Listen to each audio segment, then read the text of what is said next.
Along the scenic train route that takes fans from Brighton to the Amex Stadium there was noise. Inside the ground there were flags, sing-alongs and a parade of heroes from Brighton and Hove Albion's less celebrated past, geeing up the atmosphere further. The noise did not stop all game and the efforts of the supporters were matched by the players. There was no way Brighton were about to let their Premier League debut pass them by. In the end, Albion were deservedly beaten by Manchester City thanks to Sergio Aguero and a full-blooded own goal from Lewis Dunk. The Seagulls' last home match in the top flight was against City 2, in front of 17,794 at the Goldstone Ground in 1983. A lot has changed in the intervening time. The club lost the stadium in 1997 and nearly went out of the league altogether. In 2000 Brighton and Hove became a city. It was the City Council that supported Brighton's plans for a new 30,000-seat stadium. Many of the crowd that filled the venue on Saturday will be too young to remember the dog days.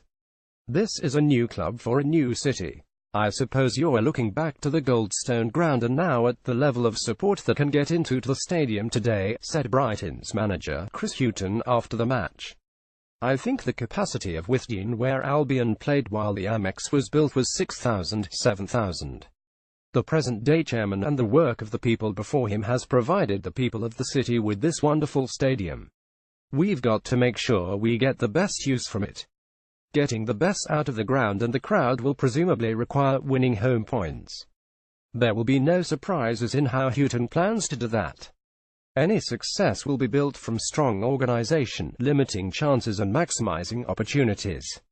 It is what served Brighton so effectively in the Championship, and the first two elements were visibly in place against City. Brighton started in 442 formation but one that easily compressed into a back six.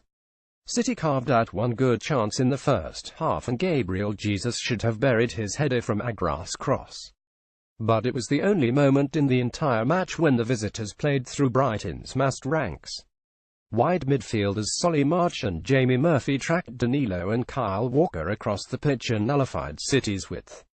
The central midfield pairing of Dale Stephens and the record signing, Davy Pröpper, harried David Silva and Kevin De Bruyne and recycled possession in tight spaces.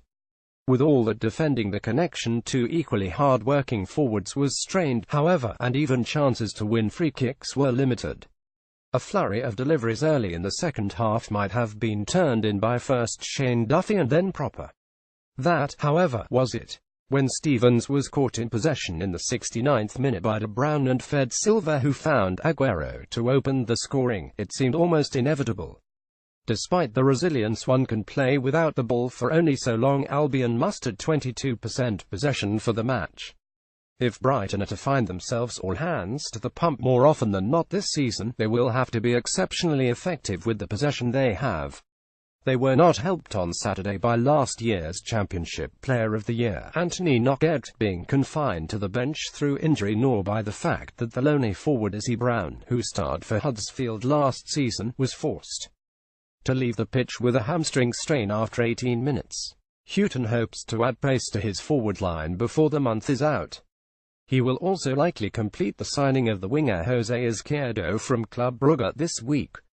What has given his previous club is pace and goals, Hughton said. Probably if I look at where we are and the players we've got, we need a contribution from the wide players. With the two we have up front, our pace is more there. We hope that can change in the central position. But Izquierdo is a good player and he'll give us pace and hopefully goals. Hughton's opposite number was not talking about signings after the match. Instead, Pep Guardiola was purring about the quality at his disposal. If you want to play in a certain way, the way I like, with players on the ball, then you need talent, he said. Our midfield positions are all really good. They all have such a lot of quality.